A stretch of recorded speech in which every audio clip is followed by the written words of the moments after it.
The molten zinc then flows into a trough-style conveyor system to the top of the metal circuit, and the worker spins them off. A floating pump monitors the speed and depth of the zinc flow to prevent overflow. The molten zinc now arrives at the casting machine. Here, 3-foot wide steel unwinds, and once linear, the zinc flows onto it. The steel acts as a mold to form the zinc into a long, liquid sheet. Water flows onto the zinc to accelerate cooling and solidification. Since water and liquid zinc don't mix, the water simply runs off the surface. Now solid, the zinc plate is almost a third of an inch thick, far too thick for making lightweight rain gutters. The next operation will thin the plate down dramatically. The pressure on its rollers is so great that they often must be replaced. You're smart, right? Once the new rollers have been loaded, the mill heats them up. The operator activates the rollers. As they revolve, the hot rollers exert 770 tons of pressure to iron the zinc much thinner. Check them out. Meanwhile, just ahead, a steel belt tensioning system swings into action. This system prevents slackening in the zinc sheet as it exits the rolling mill and moves forward. You can see the difference the rolling has made. It has reduced the thickness of the zinc sheet to about 3/4 of a millimeter. The steel belt system maintains the tension in the zinc sheet as it's wound around the core. This produces the 46-ton coil of zinc. It's known as the mother coil. Approximately 25 miles of rain gutters can be made from this coil. Workers split the mother coil into 3. Each coil is a foot wide. It is now the correct fit to be formed into rain gutters. A crane moves one of the narrower coils over the factory floor. Its journey is guided by the operator below. This puts it in position to mount to the next machine. One of accredited uniform 13-foot-long strips. That's the standard length for the rain gutters. As the zinc uncoils, an overhead mirror provides a top view to the operator. In quick sweeps, the blade slices the zinc sheet into the correct length. The zinc strips then travel through a progressively narrow channel and over a cylinder. This rounds the profile. More rollers improve on the U-shape and also curl the edges of the gutters to reinforce them. This gives the zinc rain gutters their final shape. The automated profiler ejects the 13-foot-long gutters onto a rounded rack. Then, it tips to stack the gutters neatly on top of each other. The zinc rain gutters are ready to hang. On site, they'll be welded together and attached to the roof with special hooks. They should come in handy on a rainy day.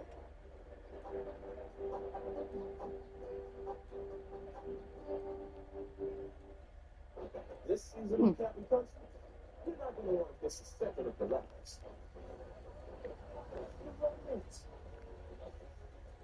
And another black car.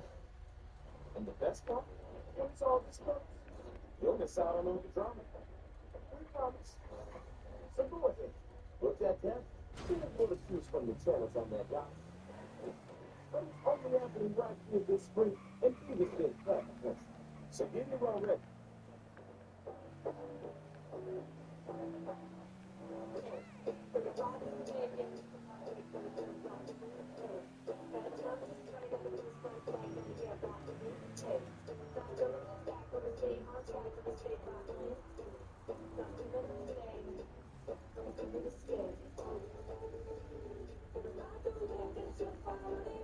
Hollywood Speed. What's for you?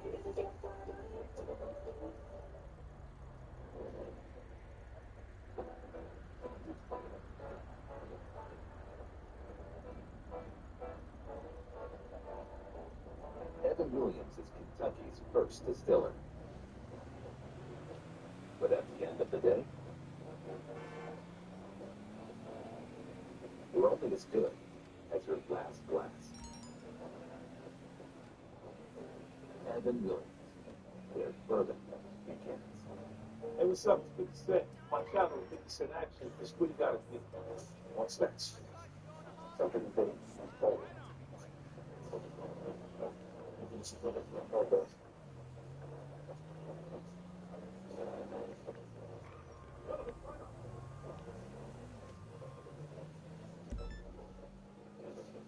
Watch out on 50 Cent action.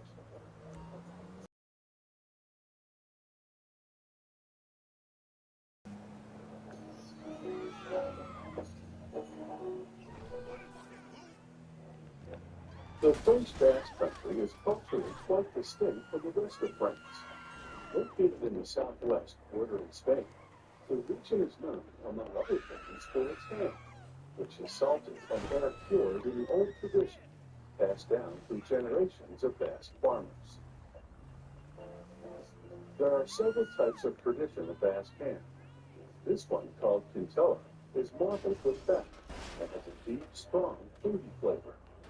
Its distinct taste and composition begin with a specific breed of pig, the Basque Country piebald, referring to the animal's skin. This pig breed is native to the Basque region, where livestock are raised on small farms in the valleys of the Pyrenees Mountains.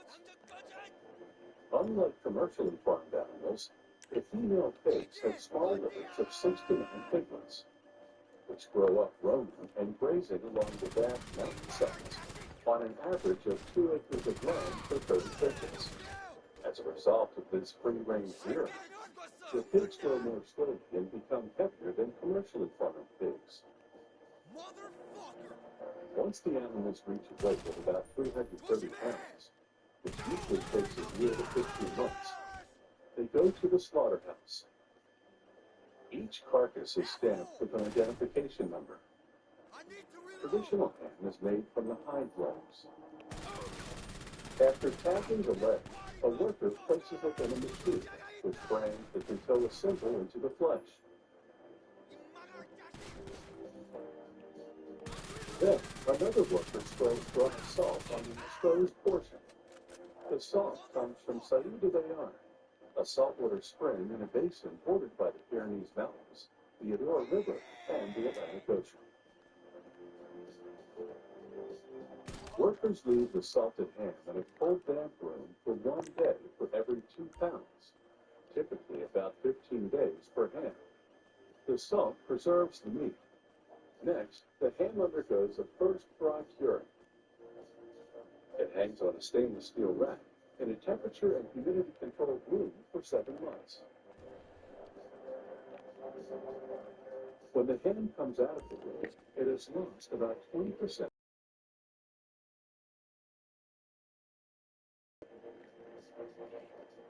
A worker brushes off the surface and coats the exposed part of the ham with a special grease that's made out of pig's kidneys, rice flour, and water. This grease prevents the surface from drying out and crusting during the second dry curing. Hey, beautiful. What's it doing? The ham now goes into a second dry, Playing which dries GTA. in the open air, taking advantage of What are you up to? Not much. Why do you don't want video? Oh, well, if they're anywhere else, I'll forget about them. Okay.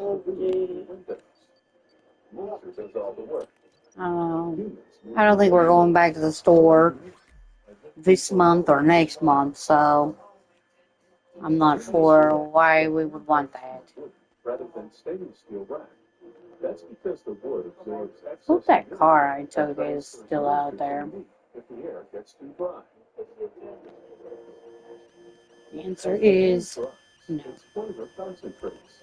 The charcutier, an artisanal pork butcher, inspects every ham carefully. The wind that dries the ham carries pollen and other natural particles which gives this ham a distinct flavor and fragrance. The secret is slow curing until the ham reaches optimal maturity. Thank you for the That takes car wash. approximately 1 month for 2 pounds. So the ham remains in the second grind room for more than a year. When the cured ham is ready, What, Betty? the Escalette pepper, a mildly hot pepper from the northern Basque country. This gives the passion a fragrance that's as appetizing What's as its missing? taste. Oh, the Minecraft Live. So what's it about? Oh, just about like updates, add-ons, all that type of stuff. Mm-hmm. Can be played with the On my regular phone, it's ahead of my old phone, so I can't see anything on my actual phone though. Mm-hmm. So I had to use the green phone in order to be able to see anything that was happening. Alright. So I got one phone that's just the audio and another phone that is showing me what's happening. I can see. I suppose you put them together and it works. Yeah, it does. It's just a tiny bit behind, but it's fine.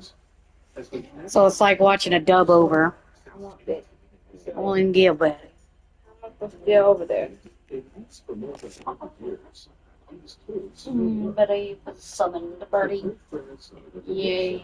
You gonna take her outside? No, I just want it. To shape a curved piece of chestnut, Are you taking her? he clamps one end to the glass, uses a modern Bye, Betty. I love you. We're going places, bitch. Be nice to Jigen.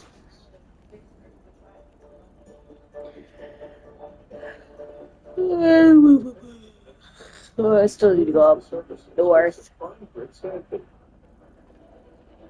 Which looks to be like where everybody else is. He starts by clamping the frame onto a mold. He gauges the curve of the side ribs and uses steam to adjust them. He's used plastic attached to the mold where it's been worn down by more than 100 years of constant use.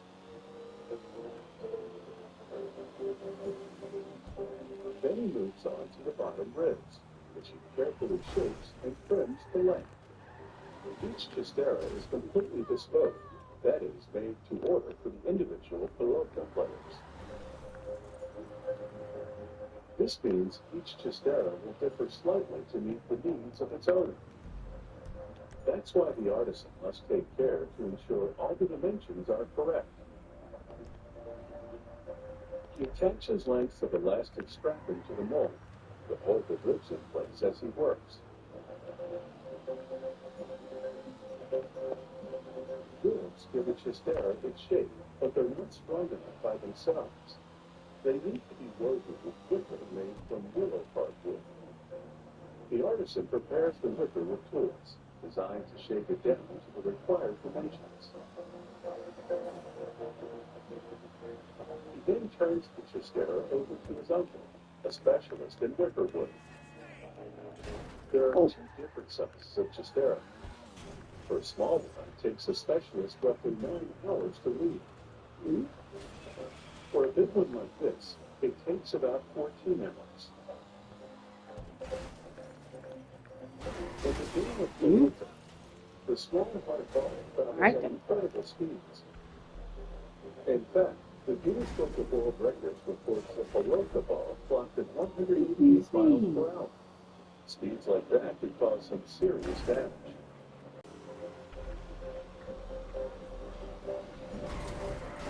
Once he's made the padding components, he sews them under the chistera, positioning them where needed. This leatherwork phase alone takes about 2 hours to complete. He now cuts out the shape required for the glove portion of the chistera, then slices the outlines with the individual fingers. True to form, even the sewing machine is an antique original. It may be old, but this well-built machine can still do the job of sewing the leather to a layer of cloth, which is specially formulated to liquidate sweat. To attach the glove to the wicker skin, the artisan must set aside the sewing machine, and complete this step the old-fashioned way, by carefully sewing the components together by hand. He then trims off any excess material with a pair of scissors and inserts his hand into the glove. This makes it easier for him to complete the final step of attaching a hand glue, preserving a tradition of handcrafted excellence. The finished Chistera is a work of artisanal art that helps make pelota one of the fastest games in the world.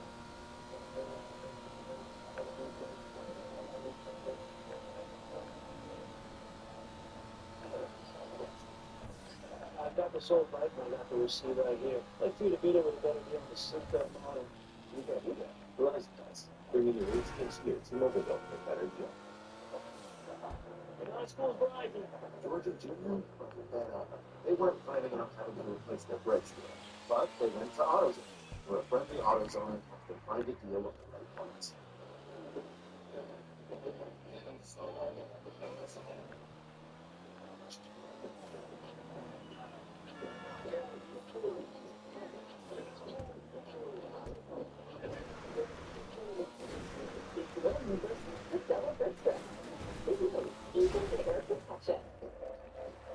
Meet the next generation of sunscreen from Safari, the brand that redefines sunscreen and natural glow powered by SPF. Light cheap and sticky finish, a luminous glow with high performance protection. Designed to melt in like skincare. The glow you want, the protection you need. That's Safari. What up, OG man? We have the best app. We got three personalities. Every boy, we are the best place to do it.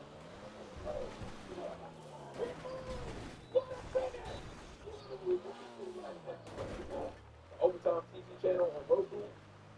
Watch me today. This is the trailer, right? So now I'm putting it up there. Get out.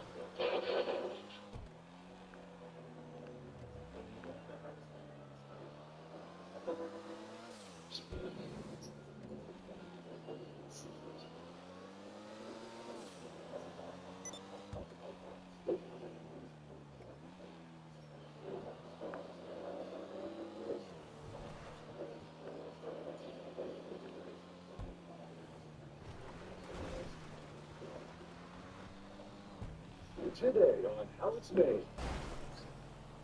Petanque balls.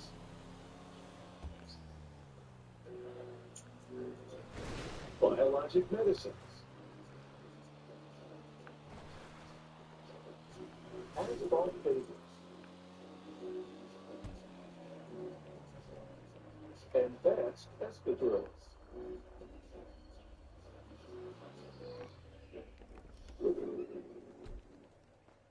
The French game of pétanque is somewhat similar to the Italian game of bocce and the British game of lawn bowling. It's played with hollow steel balls called bowls on a dirt or gravel surface. The object of the game is to toss the balls as close as possible to a small wooden ball. The first pétanque players carved their balls from wood. By the late 1800s, players hammered in nails to make their balls heftier and less likely to crack when hitting other balls.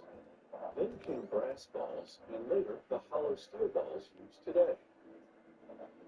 Manufacturing begins with long bars of carbon or stainless steel, about 1.5 inches in diameter. This is stainless steel. An automated saw cuts pieces about 1 3/4 inch long. Workers place the pieces on a conveyor, which moves them into an induction oven. The oven heats them to between 1,650 and 2,190 degrees Fahrenheit, softening the steel. As soon as a piece comes out of the oven, the forging press strikes it 3 times. First, flattening it into a disc. Next, thinning the disc. Then stamping the disc into a half sphere.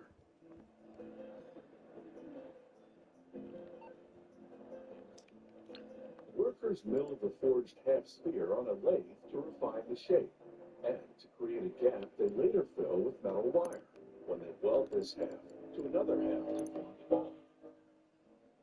A worker drops the milled halves down two separate chutes and delivers two halves at a time to an automated welding machine. The machine clamps the halves together and welds them to each other. A robot removes the ball from the welding machine and transfers it to a computer-guided milling machine. As the machine's lathe spins the ball, a knife shaves off thin layers of steel to smooth the ball and make the weld invisible. This also puts the ball within a specific diameter and weight range in accordance with international rules governing the sport. The machine also engraves a pattern to help identify whose balls are whose.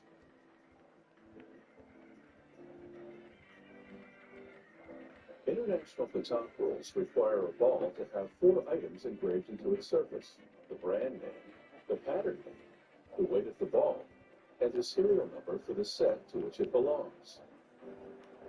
Once the brand, pattern, and weight are engraved, the balls move along a conveyor toward the tempering station. Cutting, heating, forging, and machining steel makes it brittle and weak. Tempering is the process of hardening it to restore its strength. After heating the ball to between 1,470 and 1,830 degrees Fahrenheit, they immediately cool it in water that's about 104 degrees, a process known as quenching. After tempering the steel, manufacturers polish the ball with an automated sander. The finished balls do vary slightly, so this last automated machine weighs each one and sorts it in rows of identical weight. Then, equal weight balls are grouped in sets of 3 and are engraved with the same serial number. These pétanque balls are made of carbon steel. To prevent oxidation and corrosion, the factory electroplates its carbon steel balls with a protective layer of chromium. It submerges the balls in a series of chemical baths and water baths to prep the surface for the final dip in an electroplating tank, in which an electrical current draws chromium particles through the water and deposits them onto the ball's surface. The chromium treatment leaves a white film. This brushing machine removes it and restores the shiny finish. International rules require pétanque balls to be 2 3/4 to just over 3 inches in diameter and weigh between 1.5 to 1 3/4 pounds.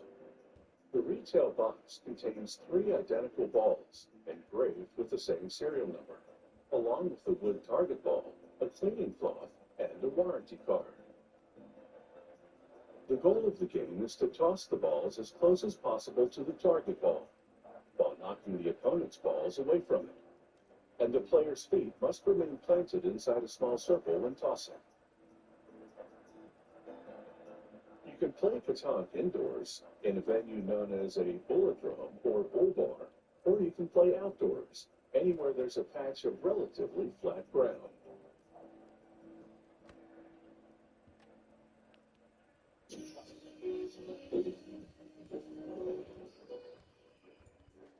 Biologic medicines are proteins produced inside living cells, which are mini factories generating the genetically engineered protein treatments. It's a different approach from traditional drugs, which are manufactured using chemical synthesis. Biologics offer hope where other therapies have failed. To mass produce these biologic medicines, scientists use the molecular machinery inside living cells. The process starts with the insertion of genetic material into Chinese hamster ovarian cells.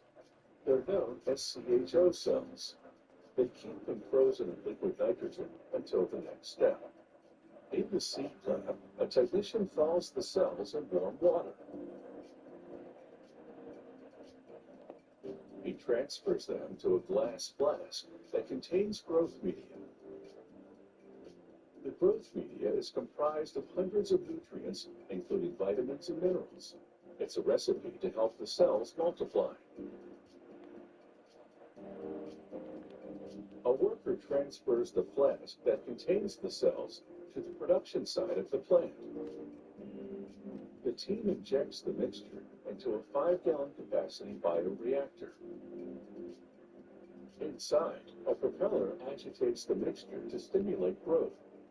Over a 3-week period, the number of cells increases exponentially. Each new cell is programmed to produce the target biologic protein. A worker sterilizes this 21-gallon capacity bioreactor.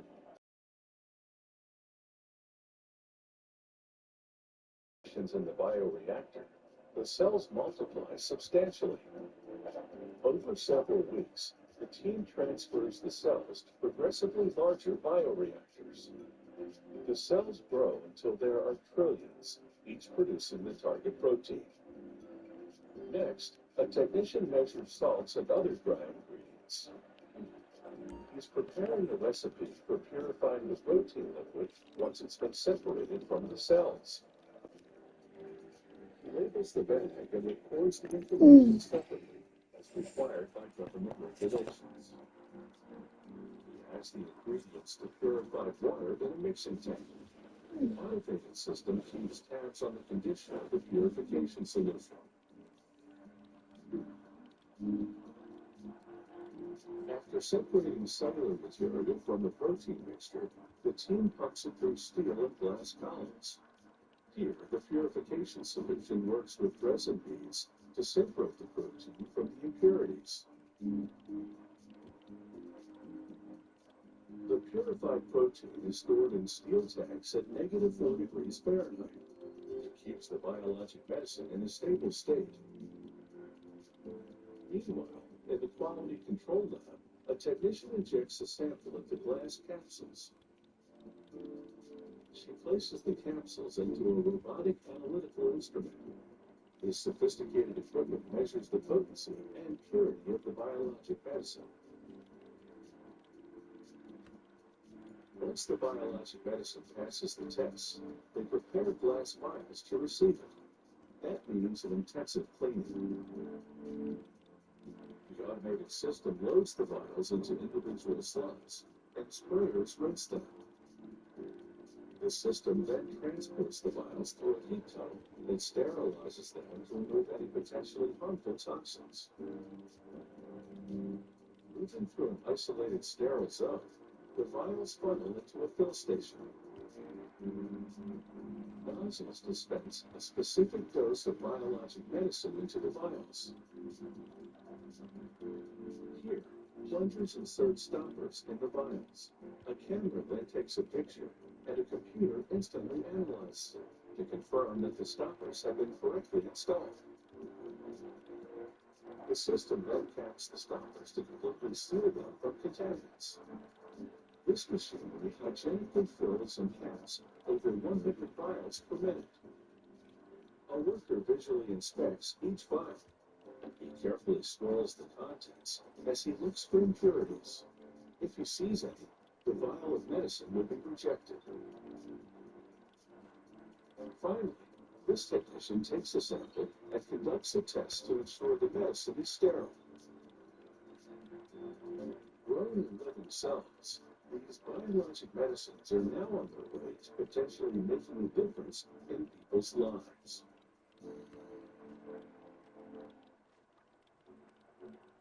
Like a relentless weed, moderate to severe Crohn's disease symptoms can keep coming back. Break away to what's possible with Tremfya. With rapid remission at 12 weeks, and fewer bowel movements and less abdominal pain at 4 weeks. Most patients achieve remission at 1 year, and some patients have visible healing of the intestinal lining. Serious allergic reactions and increased risk of infections and liver problems may occur. Before treatment, your doctor should check you for infections and TB. Tell your doctor if you have an infection, flu-like symptoms, or if you need a vaccine. Healing is possible with Tremfya. Backed by over 15 years of clinical research. Ask your doctor about Tremfya today. The world is home to drink of war. In America, we don't even know what this is.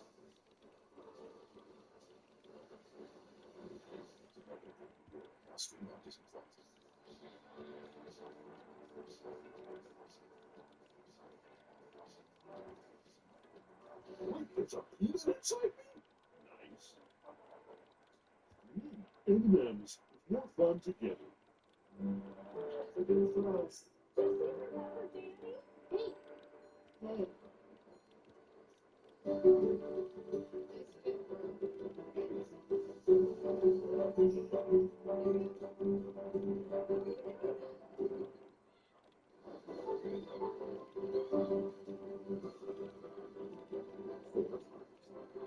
Vacation that changes everything. Universal Orlando Resort. I will call every single one of your little brothers if call Mr. Tips. I'm glad you're so well versed in the law.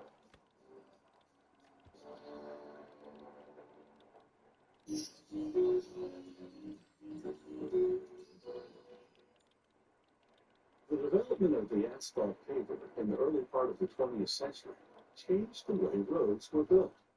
The paving machine took over from large crews who paved surfaces manually using picks and shovels. This invention has made it a lot easier to pave the way. The asphalt paver transforms rough roads into smooth ones. This paving machine distributes asphalt, levels it, and also provides the initial compaction. Making one starts with a computerized plasma cutter. The operator programs it to cut out all the parts of the paper structure from heavy-gauge steel plates. It also configures the cutting to minimize waste. The plasma tooling also cuts and threads holes for bolting the parts together. Once the parts have been cut, a crane transfers them to a welding fixture. The fixture holds the parts for the paper frame in tight alignment, while a welder tacks them together. He also tack welds smaller parts like engine mounts to the structure. Once the tack welds are done, he does full welds throughout, creating strong, thick seams. A team loads more steel into a computerized press brake. It clamps the steel plate between the matching punch and die. Then, using hydraulic power, the press brake makes precise bends to shape the steel into a section of the paper hopper. With the first bend done, one of the workers measures the angle with the digital level to confirm that it's exactly right. The team then moves the steel plate into position for the next bends. They make a total of 3 in the hopper part. Those 3 bends must be perfectly angled and positioned to fit the rest of the hopper.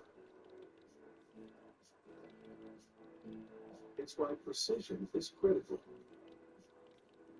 They do a final check of the 3 bends using a template.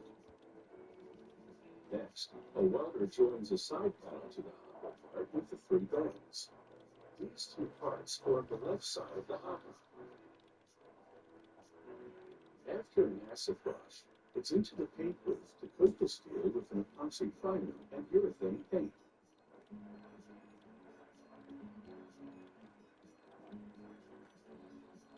The parts then spend time in an oven to accelerate the paint cure. Then it's over to the assembly line, where construction of the paver tractor is already underway. A worker bolts gear systems to the sides. These gears will drive the paver wheels. With the help of a crane, the team guides the engine into position. The engine's mounting structure makes bushings in 4 locations. They now assemble the hopper to the front of the paving machine. Hinge tubes on the hopper part intermesh with tubes on the center conveyor framework. They'll run a long pin through these hinge tubes to complete the assembly. With everything in good working order, they're ready to build the screed, beginning with the base plate. The screed is a critical apparatus. Its system of vibrating extenders both levels and compacts the asphalt once it's deposited on the road. They're also equipped with heating elements to keep the asphalt workable. The We run a battery of tests on all these components to confirm that the screed is fully operational. The screed is now ready to be mated to the paver tractor. They put the tractor in reverse and back it up to the screed until brackets on both meet in perfect alignment. Once the brackets have been bolted together, the asphalt paver is ready for work. The road ahead will be long and potentially winding, but it should be pretty smooth thanks to this asphalt paver.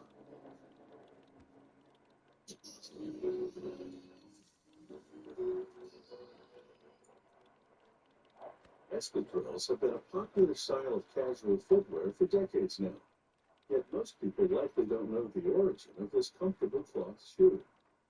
Europeans have been wearing espadrilles since the 1300s. The Basque region in northern Spain is still famous for them. Espadrilles are fashion forward and a step back in time. The people of the Basque region have been making these cloth and jute shoes for hundreds of years. They began reinforcing the soles with rubber in the early 1900s. Jute is a plant fiber that's spun into strong, coarse twine. For traditional Basque espadrilles, they use twine that's about 1/10 of an inch thick. Large jute spools feed an automated braiding machine. Its 5 bobbins move in a circular pattern that produces a neat braid, measuring roughly 3/4 of an inch wide by 1/4 of an inch thick. Right after exiting the braiding machine, the braid enters a calibration machine, which applies tension to make the dimensions uniform. Each espadrille sole is handcrafted by an artisan. He winds the braid on a form that's more than a century old. The positioning of the metal pegs in the holes correspond to the size of the shoe he's making. The closer the pegs are to each other, the smaller the shoe size. After 9 rotations for this shoe size, he cuts the braid. Then, using a large needle, ties off the end. He places the wound braid into a press, which, as we see here in slow motion, compresses it into the shape of the sole.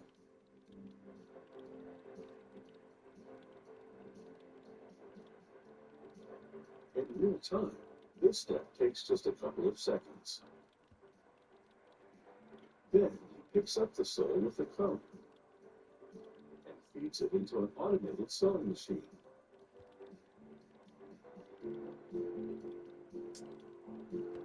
Two large needles, one above, one below, simultaneously stitch all the way through the sole with thick jute thread, binding the wound jute braid.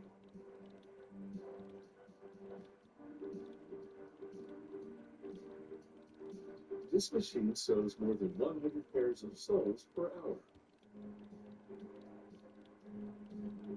By now, the espadrille's signature jute sole is formed and sewn, but it's not quite finished yet. To prevent it from wearing out, it needs a protective layer of rubber. The artisan now opens a mold for the corresponding shoe size and fills the sole-shaped cavities with a pre-measured quantity of colorless rubber granules. Then he places the jute soles on top. He closes the mold and places it in a press for 6 minutes. The press heats the mold to 300 degrees Fahrenheit, melting the rubber granules. The liquid rubber spreads throughout the cavities, penetrates the jute fibers, and vulcanizes, meaning it hardens and cures. This produces a rubber outer sole about 1/6 of an inch thick that protects the jute inner sole. The espadrille's uppers are made of 100% cotton canvas. The artisan stacks about 20 pieces and cuts them simultaneously with a razor-like blade. Each upper is comprised of a front piece and a back piece. A seamstress sews the upper entirely by hand. She wears a glove that has a copper cup built into the palm, which she uses to force the giant needle through the tough jute. After stitching the front and back pieces to the sole, She sews them to each other along the sides. She closes and reinforces the toe with 3 rows of stitches. All this with strong, thick thread made of braided cotton. This maker of Basque espadrilles prides itself in using only natural materials, even in the paper packaging. The rubber used for the soles contains no colorants, but is infused with citronella, a fragrant plant oil believed to help repel mosquitoes.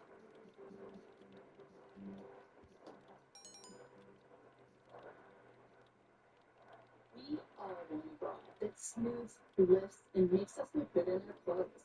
I couldn't find that bra, so I created it. A new kind of support powered by our patented underwire replacement technology. Invented by me, the regular 34G woman. No wires, no pain, no trade-offs. This bra will change your life. I personally guarantee it. 60 days risk-free. Welcome to your new bra reality. Are you ready? The Thunderbolts, the new adventures, now streaming on Disney Plus. On a few Ghost Thunderbolts, the new adventures, now streaming on Disney Plus. Some think going back in time would fix their mistakes. Some believe coming back to an ex would fix the relationship. Some think coming back to their hometown would get their life back on track. People believe that by coming back, they will be rewarded. But this is only possible with Cash Giraffe. Only Cash Giraffe rewards you just for coming back. By inviting your friends, keeping up with your daily streaks, and simply playing games, you can earn even more money. Cash Giraffe!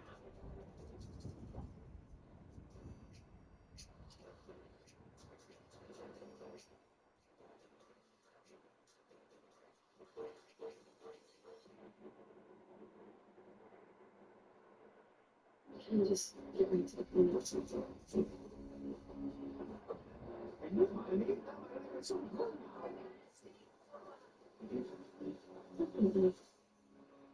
you realize how amazing some are?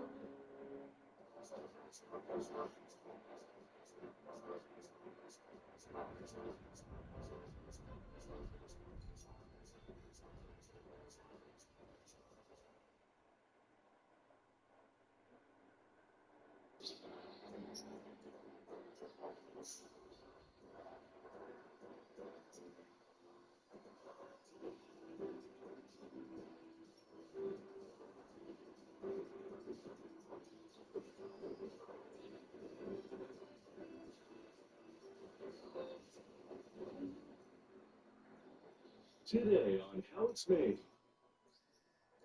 Leather basketballs. Floodgates. Wood panel canvases.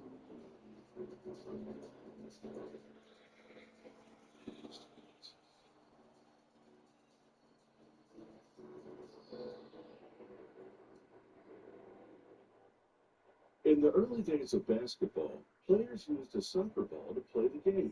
In 1894, a special basketball was designed. It was laced and larger with a circumference that was about 4 inches greater than the soccer ball. For players, the new ball was a game changer.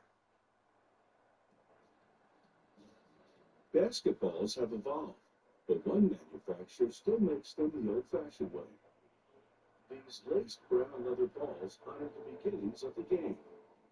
To make this traditional basketball, a craftsperson cuts 8 panels out of tough American cowhide. These are rough cuts. The shape will now be more precisely defined. He places a sharp steel die on one of the panels. Using a tool known as a clipper press, he applies pressure to drive the die through the leather and punch out the shape, cookie cutter style. He now cuts strips of nylon to a workable size using a utility knife.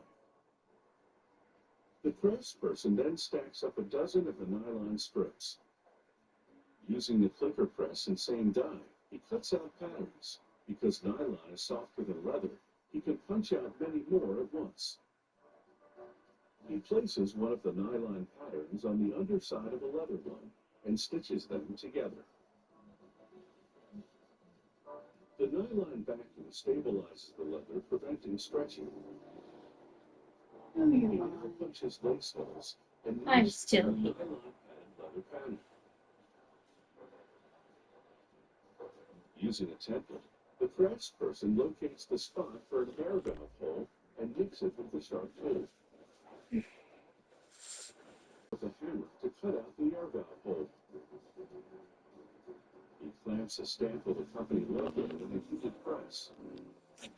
As the stamp heats up, he moves it